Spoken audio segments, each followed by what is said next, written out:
মাংস আপনার, হাড্ডি আমার। কিছু কি মনে পড়ছে? ছোটবেলায় যখন বাবার সাথে প্রথম স্কুলে গেছি, কথাটি বাবা স্যারদেরকে বলেছিলেন। যখন স্কুলে প্রথমবার গেলাম বাবার হাত ধরে, রেখে আসার সময় স্যারদের কাছে বাবা বললেন, মাংস আপনার, হাড্ডি আমার।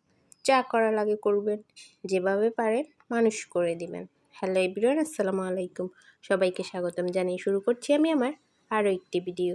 আশা রাখছি শেষ পর্যন্ত পাশে থাকবেন। এখন যদি ছোটবেলার কথা মনে পড়ে, তাহলে মনে হয় রূপকথার কোনো গল্প, যেখানে ছিল না কোনো স্মার্টফোন, ছিল না এত আধুনিক যন্ত্র, ছিল না ফেসবুক নামের অ্যাপ, ইউটিউব নামের অ্যাপ, ছিল না কোনো কিছুই। শুধু ছিল সাদা কালো কিছু টিভি আর কিছু প্রাণের বন্ধুবান্ধব, যাদের সাথে আমাদের সারাটা দিন কেটে যেত।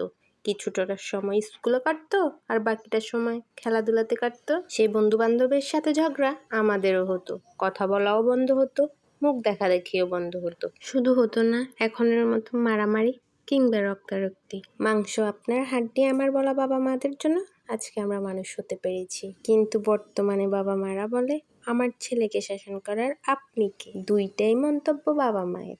এখনকার জেনারেশনের ছেলেরা তাই মানুষ থেকে বেয়াদব বেশি তৈরি হচ্ছে। ইদানিং কিছু পোস্ট বারবার চোখের সামনে আসছে, যে ছাত্রছাত্রীরা তাদের শিক্ষককে অপমান করছে। আবার কেউ কেউ বলছে এরা কেউ ভালো শিক্ষক নয়, শিক্ষক যতই খারাপ হোক তার শাস্তি দিবে আইন। দেশে কি আইন মরে গেছে? তার শাস্তি ছাত্রছাত্রী কেন দিবে? যে ছাত্রছাত্রী কাজগুলো করছে বা তাদেরকে যে বাবা মারা উৎসাহ দিচ্ছে, খুব শীঘ্রই সেই ছেলে মেয়েরাই তাদের বাবা মার গায়ে হাত তুলতে দুইবার চিন্তা করবে না। আপনি যেমন শিক্ষা দিচ্ছেন সে সেভাবেই তৈরি হবে। যদি সেই ছাত্রছাত্রীর বাবা মা খারাপ হয়, তাহলে কি তাকেও এইভাবে অপমান করবে? ছোটবেলা থেকে শিখে এসেছি বাবা মায়ের পরের স্থান শিক্ষকদের দিতে হয়। যারা আজকে শিক্ষককে অপমান করছে তাদের বাবা মা কি ভুল করে না? তাদেরকে কি তারা এইভাবেই অপমান করে? যেই বাবা মায়ের সন্তানরা এমন করছে, সে বাবা মাদেরকে বলছে এখন থেকে নিজের সন্তানকে শাসন করুন, নয়তো শিক্ষককে অপমান করতে যখন তার বুক কাঁপছে না, আপনাকে অপমান করতেও তার বুক কাঁপবে না। এটা যেন বন্ধ হওয়ার নামই নিচ্ছে না। আজকে এই স্কুল তো কালকে ওই স্কুল, আজকে এই কলেজ তো কালকে ওই কলেজ।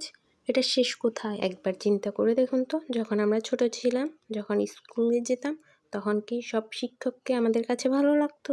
তাই বলে কি আমরা তাদেরকে এভাবে অপমান করেছি বা করার কথা কখনো স্বপ্নেও ভেবেছি? এখনো সময় আছে, নিজের সন্তানদেরকে শাসন করুন। আমার ভিডিওটি কেমন লেগেছে অবশ্যই কমেন্ট করে জানাবেন। আমার পেজে নতুন হয়ে থাকলে পেজটি ফলো দিয়ে রাখবেন। আজকের মতো এখানে বিদায় নিচ্ছি। দেখা হবে অন্য কোনো ভিডিওতে। সে পর্যন্ত সবাই ভালো থাকুন, সুস্থ থাকুন। আল্লাহ হাফেজ।